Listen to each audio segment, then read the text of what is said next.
So this week we start the book of Exodus, the second books of the Torah. And in Hebrew that's called the book of Shemais, the book of names. The reason that's the name of it is because the first Torah portion has that name. That's because right in the beginning of the Torah portion, we got Ve'ela Shemot, and these are the names. Starting off with the names of the Jewish people that came down to Egypt. So it's a fascinating book that we are beginning now. It's very exciting. It has the Exodus, but first it's got the exile. We know the end of the book of Genesis. Jacob and his children, everyone came to Egypt. And actually Jacob had a great life there. It says those were the best years of his life. However, this week is when things start to turn. And when the slavery begins. And when all the hardships of the Jews begin. And then, of course, next week it continues. And then we have the 10 plagues and so on and so forth as this book continues. There's a fascinating thing that we have right in the beginning of the portion. When it says these are the names, so the question comes up right away, like, what? Why are we listing the names again? We just had it towards the end of the book of Genesis. We listed Jacob and all of his children, everyone that came down to Egypt. So why over here are we again listing the names of those coming down to Egypt? So there's actually a medrash. Lately I've been into medrash. So there's a medrash that shares that the reason we're mentioning the names over here is actually for the redemption, for the exodus from Egypt. That's why it's being mentioned over here. Which is very strange because we're listing the names of those coming down to Egypt. That's the beginning of the exile, the beginning of the slavery. So why in the beginning of the slavery, the beginning of the exile, is the Medrash telling us that it's for the redemption, for the exodus, for what's going to happen later on?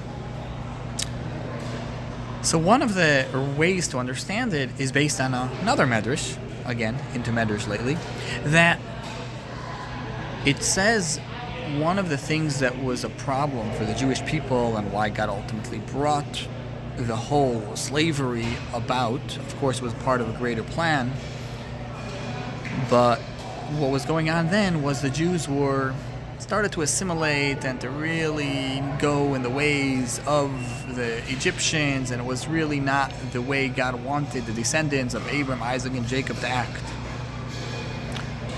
But it says that why were they ultimately redeemed? Because of three things.